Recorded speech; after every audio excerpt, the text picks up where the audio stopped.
মহান আল্লাহ রাব্বুল আলামিন দুনিয়া সৃষ্টি করেছেন। আগে আমরাও বলেছি এবং আলেমদের মুখে শুনেছি যে 18,000 মাখলুকাত, নির্দিষ্ট কোনো সংখ্যা নাই। আল্লাহর সৃষ্টি কত আছে, আল্লাহ কত রকমের সৃষ্টি করেছেন আল্লাহ ভালো জানেন। যত সৃষ্টি হোক, 18 লাখ হোক, 18,000 হোক আর 20,000 হোক, সেটা আমি বলছি না। যত সৃষ্টি আল্লাহ করেছেন,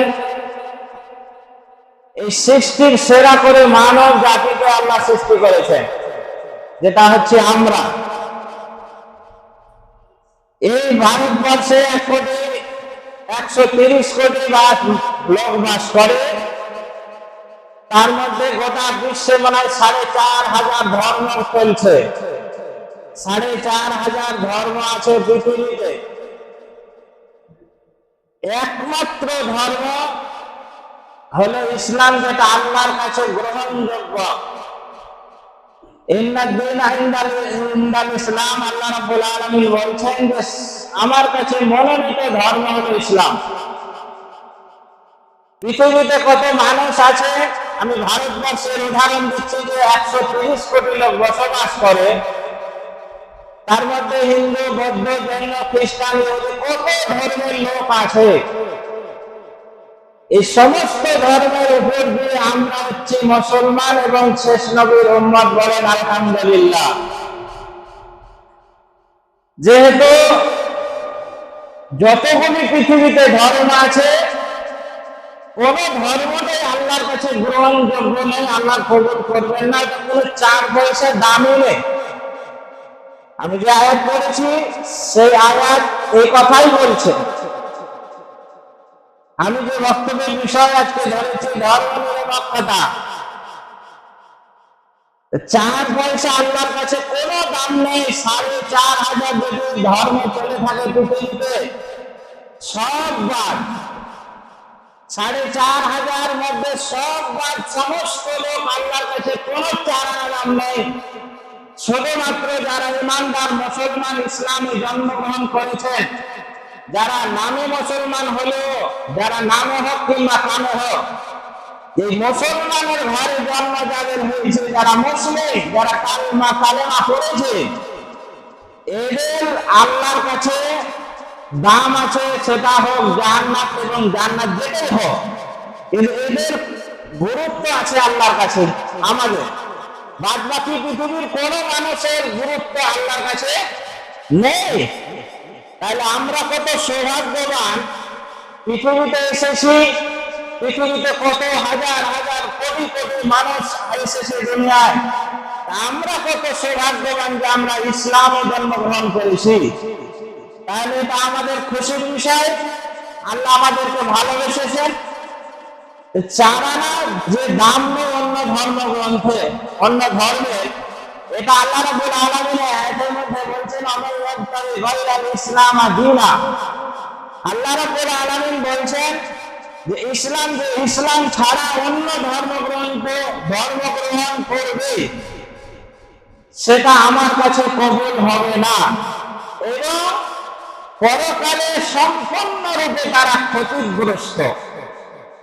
তাহলে পরকালে চারানা তাদের দাম নেই, সম্পূর্ণরূপে ক্ষতিগ্রস্ত। আল্লাহ স্বয়ং এই আয়াতের মধ্যে বলছেন, যারা ইসলাম ছাড়া অন্য ধর্ম অবলম্বন করবে, ইসলাম ছাড়া যারা অন্য ধর্ম গ্রহণ করবে, মানবে, অনুসরণ করবে, তাদের পৃথিবীর আল্লাহর কাছে সে ধর্ম কবুল হবে না। এটা কোরআনের আয়াত। তাহলে আমরা অবশ্যই সৌভাগ্যবান এবং আমরা ভাগ্যবান লোক যে আমরা ইসলামে জন্মগ্রহণ করেছি। আল্লাহ আমাদেরকে ইসলামে নিয়ে এসেছেন, মুসলমান হিসাবে আমাদেরকে পৃথিবীতে এনেছেন। তারপরে 1,24,000 যে নবী রাসূল বলা হয়, এটারও কোনো সংখ্যা নেই। তাও ধরে নিচ্ছে 1,24,000 নবী রাসূল পৃথিবীতে এসেছেন। তার মধ্যে আমাদের শ্রেষ্ঠ নবী জনাবে মুহাম্মদুর রাসূলুল্লাহ সাল্লাল্লাহু আলাইহি ওয়াসাল্লাম, তিনার উম্মত আমরা। অন্যান্য নবীরা আল্লাহর কাছে দোয়া করেছেন, আল্লাহ যদি নবী না হয়ে আমরা শেষ নবীর উম্মত হতাম তো কত ভাগ্যবান হতাম।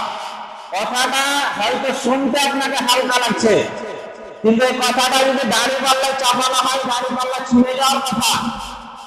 তারা আমাদের মতন উম্মত হওয়ার জন্য আফসোস করেছেন নবীরা, তাহলে আমরা কত বড় ভাগ্যবান, কত নবীর উম্মত। আচ্ছা ওপরে চিল্লা চিল্লি কি সারা জীবন চলবে? আচ্ছা ওপরে যারা আছেন তারা তো বাচ্চাদেরকে একটু বলেন পাশে বসান। গত জুমাতে বাইরে থেকে লোক নামাজ পড়তেছিল, নামাজের পরে আমাকে বলছিল কি মসজিদ তৈরি করেছেন, ওপরে খুতবা শুনলে একটা খুতবা কিছু বোঝা যাচ্ছে না, বাচ্চাদের চেঁচামেচিতে, কিন্তু বদনাম হচ্ছে আমাদের গজর পাড়া। দেখেন ওপরে বাচ্চা কাঁদছে, কান চেঁচামেচি চলছে, মনে হচ্ছে মাছের হাট বসেছে, বুঝতে পারছেন না? এই ওপরে জানতে যান, ওপরে যে ওপরটা ঠিক করেন।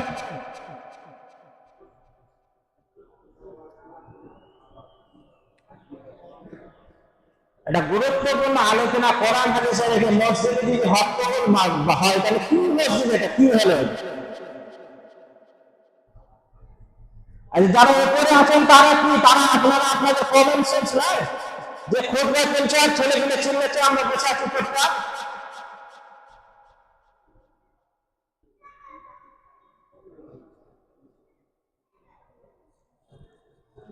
বাচ্চাদেরকে, যারা বাচ্চারা এসছে পাশে এখন এখন জায়গায় জায়গায় বসান, এক জায়গায় তাদেরকে করবেন না, ওরা এক জায়গায় থাকলে কথা বলবে, চিল্লাবে। পাশাপাশি আপনারা বলে নেন কাতারের ভিতরে, দেখবেন ওরা শান্ত বসে থাকবে। আসেন, আমি যে কথা আপনাদেরকে বলছিলাম যে আমরা কত সৌভাগ্যবান যে শেষ নবীর উম্মত আমরা, এটা আমাদের জন্য মানে খুব গুরুত্বপূর্ণ বিষয় যে আমরা শেষ নবীর উম্মতকে আমাদের মাঠে আল্লাহর নবী আমরা সহায় পাবো এবং সুপারিশ পাবো।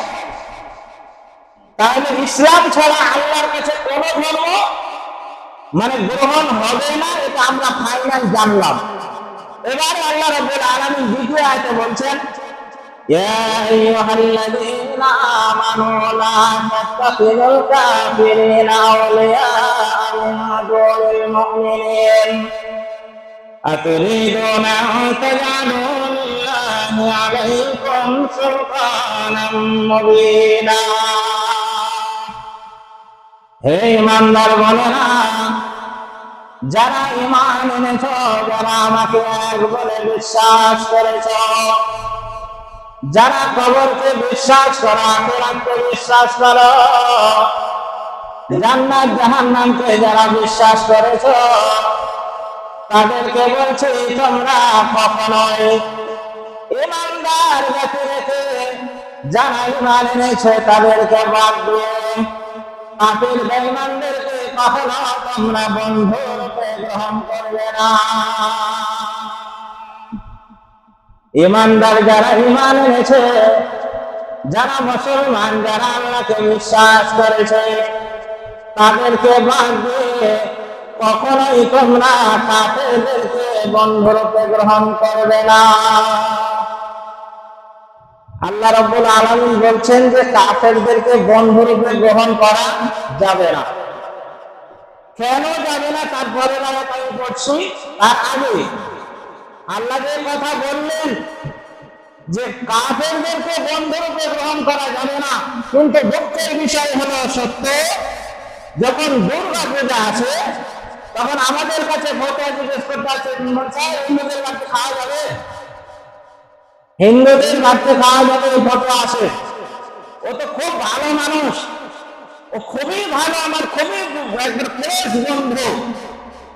আমি আপনাকে বলিনি যে তার সাথে শত্রুতা করেন, মারামারি করেন, এই কথা ইসলাম বলেনি, কারণ পরের আয়াতে আসছি আমি। আল্লাহ বলছেন কাফেরদেরকে, যারা ইসলাম ছাড়া অন্য ধর্ম আছে তারা কাফের, যারা আল্লাহকে এক বলে বিশ্বাস করে না তারা হলো কাফের। তাহলে মুসলমান ছাড়া, ঈমানদার ছাড়া অন্য কাউকে বন্ধু রূপে গ্রহণ করতে মানা করলেন কেন আল্লাহ? আল্লাহ রাব্বুল আলামিন পরে আয়াতে বলছেন, ইয়া আইয়ুহাল্লাযীনা আমানু লা তাত্তাখিযুল ইয়াহুদা ওয়ান নাসারা আউলিয়া বা'দুহুম আউলিয়া বা'দ।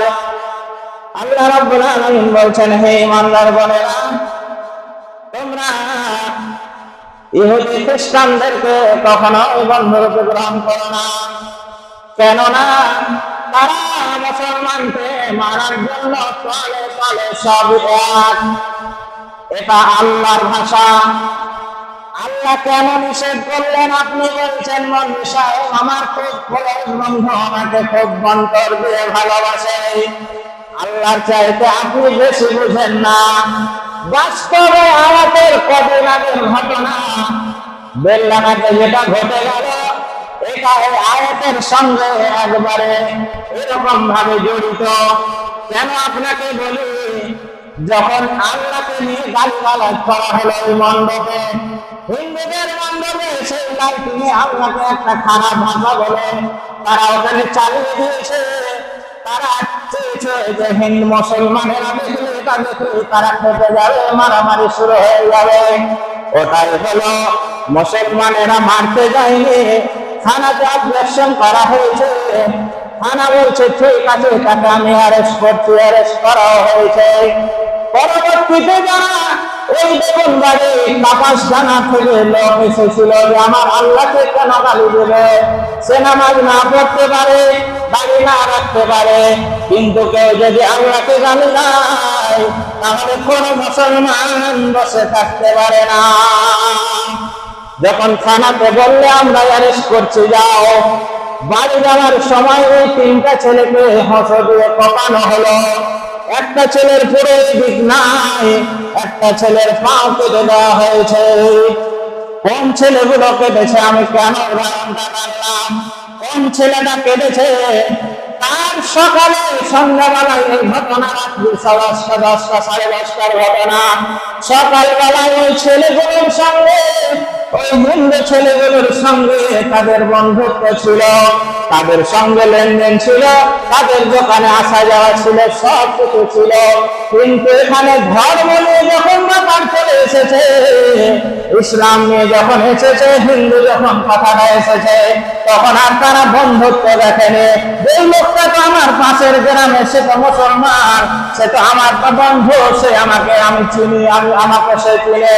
ভিডিওতে আমরা দেখলাম ওই কাপাস জানার ছেলেটা যাকে কেটে দেওয়া হয়েছে, সে বলছে যে আমি তো তাকে ভালো করেই চিনি, আমি ওকে ভালো করেই চিনি, মানে পাশেই বাড়ি তাদের। তাহলে বলুন আমরা যে আমি তাদেরকে আপন মনে করি। দুর্গা পূজা আসলে বলে বলেছে হিন্দুদের বাড়িতে খাওয়া যাবে কিনা? তারা দুর্গা পূজার সময় বাড়িতে কোনো রান্না নাই, গোটা মুরগি দিয়ে পাঠায়, ওটা কেটে খাওয়া যাবে কিনা, এরকম হতে আসে না? আমাকে জিজ্ঞেস করেছে, মানে মুরগি তো কেটে পাঠায়নি, গোটা পাঠিয়েছে, ওটা কেটে খাওয়া যায় কিনা?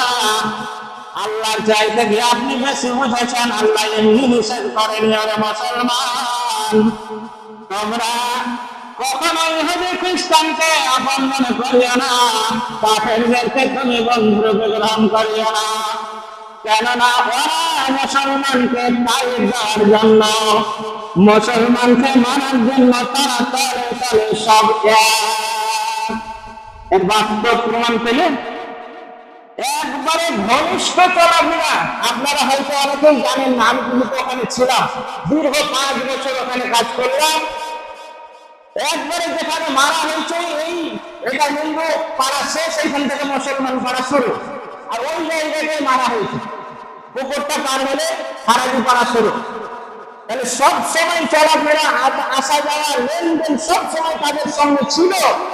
তারপরেও সে যে মুসলমান, যে মার 3 জনকে পেলে একটা মেরে দিল। তাহলে আল্লাহর কথা মিললে যে ওরা তোলে তোলে সব এক, ওকে বন্ধুরূপে গ্রহণ করেন না। তাহলে আপনাকে আমি বলছি না যে আপনি মারামারি করেন তাদের সাথে, এটা ইসলাম বলছেন না। এখন দিন দিন, তাদের ধর্ম তাদের কাছে, আমাদের ধর্ম আমাদের কাছে। দিন নিয়ে কোনো জবরদস্তি নেই। হিন্দুকে বাধ্যরূপে তাকে মুসলমান করাতে হবে, আল্লাহ বলেন, নিষেধ করেছেন। হিন্দুকে ইসলামের কোন নীতি বাধ্য করে মানাতে হবে, আল্লাহ নিষেধ করেছেন। কিন্তু কোন মুসলমান যদি মুসলমান দাবি করে, তাহলে তাকে বাধ্য করেই নামাজ পড়াতে হবে। যদি নামাজ না পড়ে, তাকে বাধ্য করেই নামাজ পড়াতে হবে। কোন হিন্দুকে এখানে মানে চাপ দিয়ে তাকে ইসলাম ধর্ম গ্রহণ করাতে হবে, কথা আল্লাহ নিষেধ করেছেন। তাহলে তাদের ধর্ম তাদের কাছে তারা উৎসব করবে, তারা আনন্দ ফুর্তি করবে। আপনার কমন সেন্সের কমন মাধ্যমে যদি সেন্সটুকু আপনার থাকে, তাহলে কোনো আনন্দকে আপনি জিজ্ঞেস করবেন না যে বলি সাহেব এই দুর্গা পূজাতে মুরগি পাঠিয়েছে, কেটে পাঠাইলে তো জবাই করে খাওয়া যাবে না। এটা আপনার কমন সেন্সের কমন মাধ্যমে যদি সেন্সটাও যদি থাকে, তাহলে আপনি বুঝতে পারবেন যে না, এটা খাওয়া ঠিক না। কেন আল্লাহ স্বয়ং বলছেন যে তারা তলে তলে সব এক, তারা পাইপ দেওয়ার জন্য সব এক। আপনি বুঝতে পারছেন না আজকে সিরিয়ার উপরে কি অত্যাচার চলছে, কত মুসলমান যেখানে সেখানে অত্যাচার চলছে, তারা সব তলে তলে বন্ধুত্ব বাঁচিয়ে রেখেছে। আজকে সেই ইহুদি খ্রিস্টান যারা ইহুদি, তারা সেখানে খুব বেশি তাদের জনশক্তি নাই, কিন্তু যারা পার্শ্ববর্তী কাফের আছে, পার্শ্ববর্তী রাষ্ট্র আছে, তাদেরকে সহযোগিতা করে আজকে সিরিয়াতে মানুষ মারছে, বোমা ফেলছে, হসপিটাল উড়িয়ে দেওয়া হচ্ছে, মসজিদ উড়িয়ে দেওয়া হচ্ছে। সিরিয়াতে আজকে মুসলমানদের কি অবস্থা দেখেন। সবাই মুসলমানেরা চুপ করে বসে আছে, কিন্তু কাফের মুমিন যারা আল্লাহকে বিশ্বাস করে না, তারা কিন্তু চুপ করে কেউ বসে নেই, তারা সবাই তাকে সহযোগিতা করছে। এমনকি ভারতবর্ষের মোদিও তাকে সহযোগিতা করছে। আপনি আছেন কোথায়? আর আপনি ফটোয়া জিজ্ঞেস করে বেড়াচ্ছেন যে অংশা দুর্গা পূজালে খোল দিয়ে বাগানকে সুন্দর জিনিস খাওয়া দেবে, আপনাকে বাগান থাকা দরকার আপনার আগে। ইসলাম এত সুন্দর একটা ধর্ম, আপনাকে সব কিছু, পুরো জীবন ব্যবস্থার নাম হলো ইসলাম। আল্লাহ সব রকমের কথা কোরআন মাজিদের মধ্যে আলোচনা করেছেন, আর আপনি তা বাদ দিয়ে ফটো জিজ্ঞেস করতে পারেন। আপনার নিজের কমন সেন্স নাই। পৃথিবীতে আপনি চোখ বন্ধ করে চলেন না চোখ খুলে চলেন, পৃথিবীতে কি হচ্ছে আপনি তা নিয়ে পড়ে আছেন যে সেখানকার খোল ভাজা খাওয়া যাবে কিনা।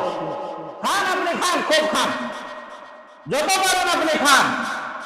আল্লাহ রাব্বুল আলামিন আগে সব কিছু জানেন, তাই খুলে খুলে সব বলে দেওয়া হয়েছে। আমরাকে এত কিছু সুযোগ দেওয়া হয়েছে, আল্লাহ বলে দিয়েছেন লাকুম দীনুকুম ওয়ালিয়া দীন, তাদের ধর্ম তাদের কাছে, তোমাদের ধর্ম তোমাদের কাছে। তোমরা ইসলাম পালন করছো, ইসলাম পালন করো। ওরা হিন্দু ধর্ম পালন করছে, ওরা ওদের উৎসব করবে, ওরা ইসলাম পালন করবে। ধর্ম গ্রন্থ হিন্দু তারা পালন করবে, তারা দুর্গা পূজা করবে, কালী পূজা করবে, সেখানে কোন রকমের বাধা বিপত্তি কোন মুসলমান করতে পারে না, এটা আল্লাহ নিষেধ করেছেন। তাদের ধর্ম তারা পালন করো, কিন্তু আপনাকে যে নিষেধ করা হয়েছে যে কাফেরদেরকে কোনো সময় তুমি বন্ধুরূপে গ্রহণ করিও না। তাহলে আপনি কাফেরদেরকে বন্ধুরূপে গ্রহণ করেছেন কি? আপনি দেখেন, চোখ খুলে কি করে আপনি কাকে ফলো করে জীবন যাপন করেন, কাকে ফলো করছেন দেখেন। আল্লাহ রাসূলকে যদি আপনি ফলো করেন, তাহলে আপনার চুলের কাটিং এটা খাওয়ার দরকার ছিল না। আপনি যদি আল্লাহ রাসূলকে ফলো করেন, তাহলে আপনার মুখে দাড়ি থাকার কথা ছিল, সেটাও করছেন না। আপনি যদি আল্লাহ রাসূলকে ফলো করেন, তাহলে আপনার মাথায় এখনো কলপ ধরেন, আপনার বয়স ৭৭ বছর, মাথা চেক করেন, ৫৭ বছর বয়স, এখনো মাথায় কলপ দিয়ে আছে, এখনো চাইছে যে আমি এখন বুড়া হইনি, বার্ধক্যে আসিনি। দাঁতটি ফেলে দেন, আপনাকে দুধের বাচ্চা লাগবে দেখে। এটা আল্লাহ নবীর ফলো করা হচ্ছে আপনার বলে কথা শুনে হয়তো আপনাকে খারাপ লাগে, বলি সাহেব আমার দুজনে আল্লাহর কসম করে বলছি, কাকে আমি ইন্ডিকেট করে বলছি না, কিন্তু আপনি বলেন, আপনি যে দুনিয়াতে এত কিছু আল্লাহ সুবিধা করে আমাদেরকে দুনিয়ায় পাঠিয়েছেন, কত ভালোবেসে কত মহব্বত করে দুনিয়া আমাদেরকে পাঠিয়েছেন, ইসলাম ধর্ম দিয়েছেন আমাদেরকে, আবার শেষ নবীর উম্মত করে পাঠানো হয়েছে, তারপরে আমাদের ভালো লাগছে না। তাদের বেঈমান মুশরিক ইহুদিদের আমরা অনুসরণ করে আজকে জীবন যাপন করছি, যা কিয়ামতের ৪ পয়সা যাদের কোনো দাম নেই, তাদেরকে আমরা অনুসরণ করি। কিয়ামতে যিনি থাকবেন প্রধানমন্ত্রী, যিনার কথাই একমাত্র এক বলেরই কথা কিয়ামতের মাঠে বলবেন, তিনি হলেন বিশ্বনবী জনাবে মুহাম্মদুর রাসূলুল্লাহ সাল্লাল্লাহু আলাইহি ওয়াসাল্লাম। এই মানুষটা কিয়ামতের মাঠে শুধুমাত্র কথা বলার সাহস পাবেন আল্লাহর সঙ্গে।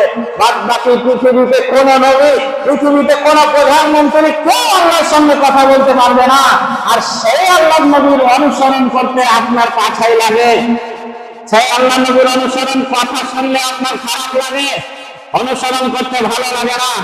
আর যেখানে আল্লাহ নিষেধ করেছেন যে কাফের মুশরিকদের তুমি বন্ধুরূপে গ্রহণ করবে না, তাদেরকে অনুসরণ করবে না, যারা কাফের মুমিনদের অনুসরণ করে বন্ধুরূপে গ্রহণ করে, আল্লাহ বলছেন যে তারা তাদের মতনই হয়ে গেল। কত বড় কথা আল্লাহ বললেন এই আয়াতের মধ্যে, যে তাদের মধ্যে তারা তাদের মতনই হয়ে গেল। তাহলে অবশ্যই আমরা বুঝতে পারছি যে কাফের মুমিনদের মতন আমাদের হওয়া যাবে না, তাদের অনুসরণ করা যাবে না।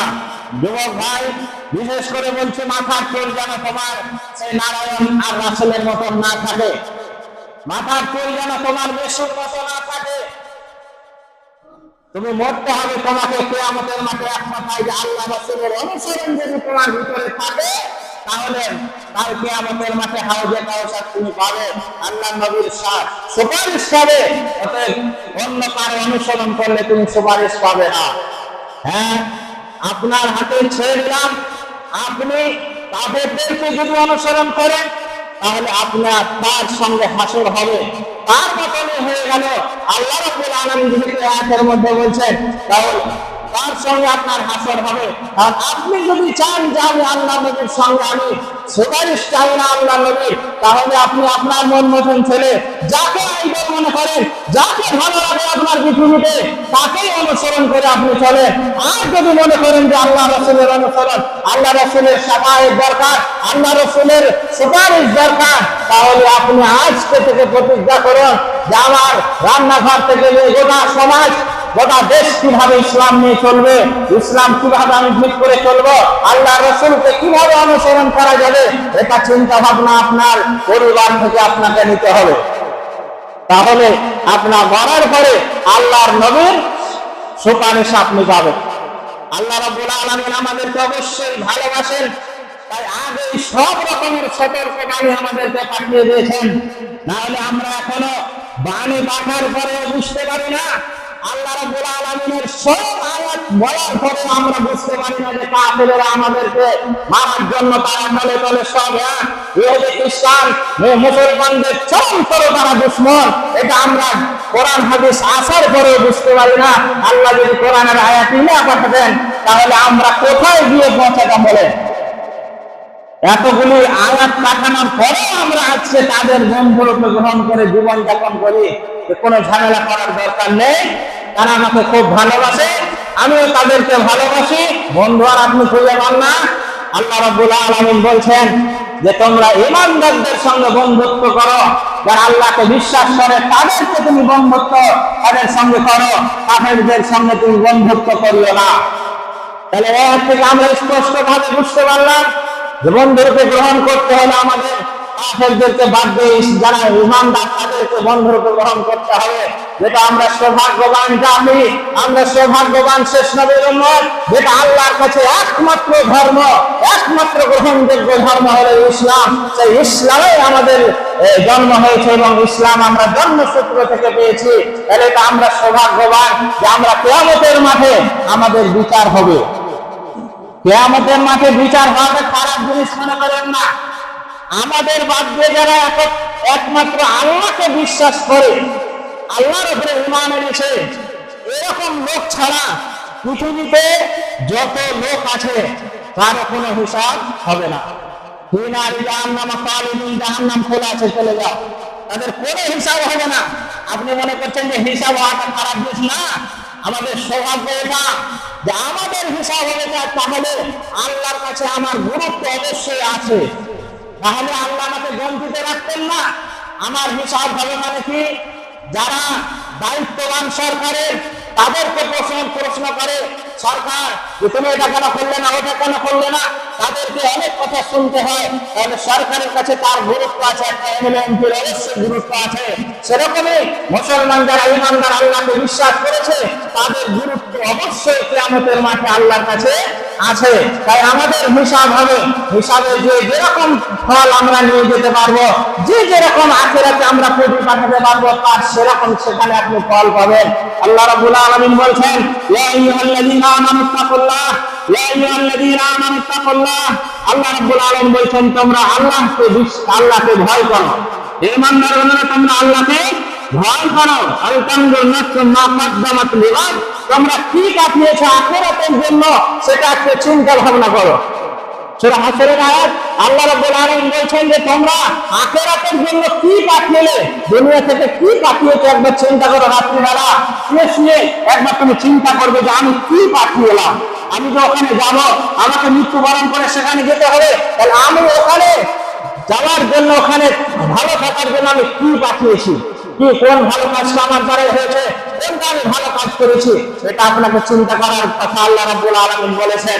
যাই হোক, সময় শেষ হয়ে গেছে, প্রত্যেকটা জুমাতে 10 মিনিট করে পার হয়ে যাচ্ছে।